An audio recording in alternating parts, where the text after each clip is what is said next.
এই দেখো ফ্রেন্ড, আমাদের গাছ থেকে আজকে এই বড় বেলটা পড়েছে, ওপর থেকে এত নিচে পড়েছে বলে এটা ফেটে গেছে। এই যে বেলটার সাইজটা দেখেছো কত বড়। কিছু কিছু ছোটো বেলও হয়, কিন্তু বেশিরভাগ সাইজের বেলগুলো আমাদের এই বড়ই হয়। এটা আমি পুরো পাকা বেল, গাছ পাকা বেল, এবং গাছ থেকে পেকে নিচে পড়েছে, কিন্তু নিচে অনেক ইট ফিট থাকার জন্য এটা ভেঙে গেছে। দেখতে পাচ্ছ? এই দেখো পুরো পেকে পড়েছে নিচে। আজকে আমি তোমাদেরকে বেলের শরবত কীভাবে খুব সহজভাবে বানানো যায় এবং বাড়ির সবাই খেতে পারবে, খুব টেস্টি হবে, অথচ রোমা ফুপি কিছু থাকবে না শরবতের মধ্যে, সেইভাবে আমি তোমাদের বানিয়ে দেখাবো। দেখো আমি বেলগুলোকে এইভাবে ছোটো ছোটো, যেহেতু ফেটে পড়েছে, উপর থেকে পড়ে ফেটে গেছে, তাই ছোটো টুকরো করতে সুবিধাই হয়েছে।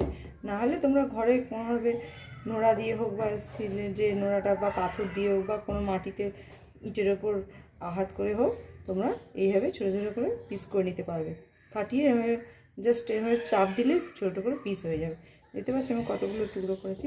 এবার এখান থেকে কী করবো, এইভাবে বেলের শাঁসটাকে তুলবো চামচে করে। চামচেই দেখো ধারটা দিই, একটু ধারালো চামচগুলো যেগুলো নেবে, যেগুলো থিকনেসটা মোটা হলে কিন্তু সেই চামচে ভালো করে উঠবে না।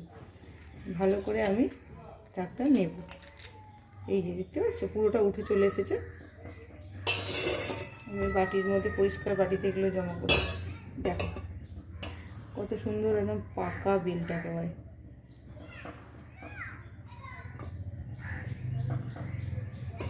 বাজারেও ভালো ভালো বেল পাওয়া যায়, কিন্তু ঘরের পাকা বেল আর বাজারের সেই কাঁচা বেলকে ওরা কার্বাইড দিয়ে পাকায়, তার মধ্যে অনেক পার্থক্য আছে না, স্বাদটাও ভালো হয় না ঠিকঠাক।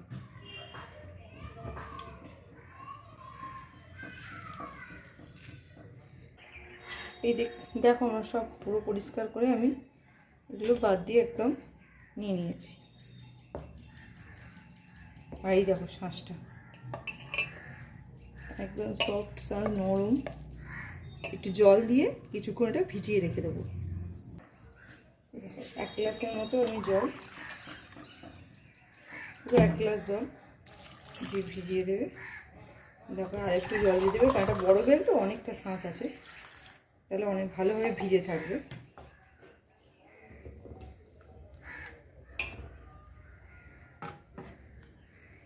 দেখো পুরো জলের মধ্যে ডুবে আছে, এটা ভর্তি জল দেবে না, 1 থেকে 1.5 গ্লাস জল দেবে। শাঁসটা বার করতে বা মাখানোর পর যে ছিবড়েটা বার করতে সুবিধা হবে। বেশি জল দিলে সামলাতে পারবে না। নাকি বলে লোকে যে এটাই নাকি পেট ঠান্ডা করে, এটাই নাকি বেশি উপকার বলে বেলের আঠাটা। দেখুন বন্ধুরা, এই সঙ্গে যে জলটা রাখলাম না, এর মধ্যে আমি বড় চামচের 1 চামচ, 2 চামচ, 3-4 চামচ, 4 চামচ বড় দানা চিনি ভিজিয়ে দিলাম, যাতে শরবত একটু মিষ্টি হলে বাচ্চারা, বয়স্করা সবাই খেতে পারবে। আর যাদের সুগার আছে তারা পরিমাণ মতো মিষ্টি দিতে পারেন, বা যারা চিনি খান না, গুড় খান, তারা পরিমাণ মতো গুড় দিতে পারেন। গুড় দিলে আমার বাড়ির বাচ্চারা খেতে চায় না, ওই জন্য আমি দিই না।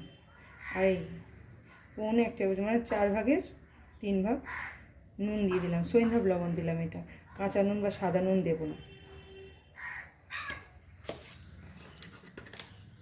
আচ্ছা, দিয়ে এটা গুলে রাখলাম।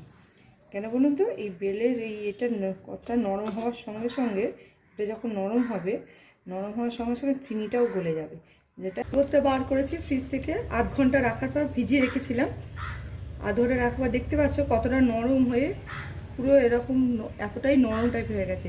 জাস্ট এইটাকে কিছুটা হাত দিয়ে ম্যাশ করে নেবে, যাতে ভালোভাবে এটা বেরিয়ে যায় আর ছিবড়েটা যাতে আলাদা হয়ে যায়। একটু ভালো করে হাত দিয়ে, খুব নরম হয়ে গেছে, জাস্ট দেখো এরকম তোমাদের দেখাচ্ছে। এই দেখো জাস্ট পুরো ছিবড়েটা আলাদা হয়ে যাচ্ছে। সুন্দর করে ভালো করে পিষে নেবে,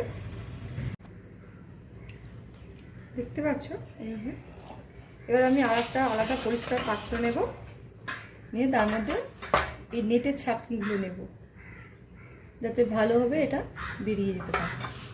তোমাদের বেশি ঝামেলা নেই।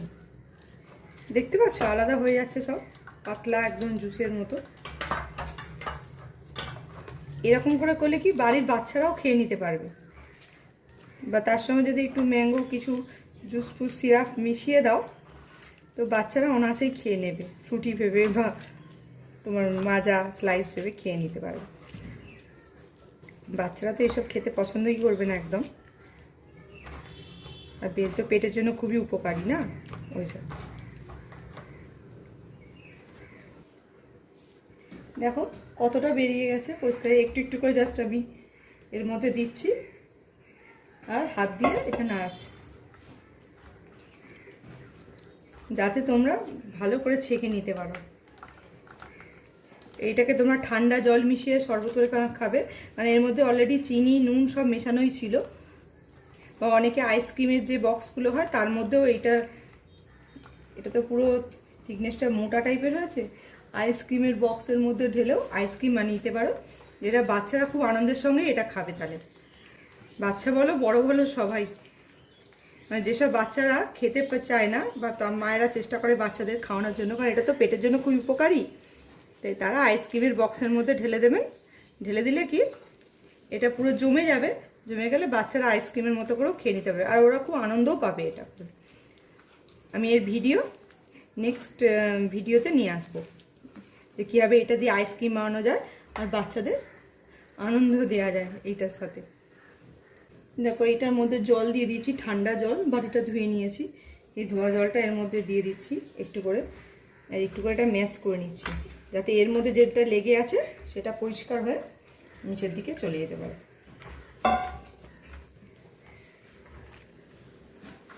দেখতেই পাচ্ছ পুরো হলুদটা অতখানি বেলের, এটা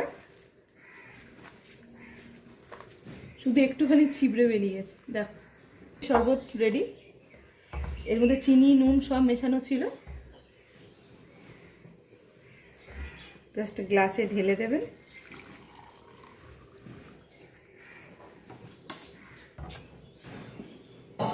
এবার ঠান্ডা ঠান্ডা মিষ্টি মিষ্টি শরবত রেডি। থ্যাংক ইউ আমার ভিডিও দেখার জন্য। যদি ভিডিওটা ভালো লাগে দয়া করে সাবস্ক্রাইব করে দেবেন, আর এটা শেয়ার করে দেবেন, একটা লাইকও করে দেবেন।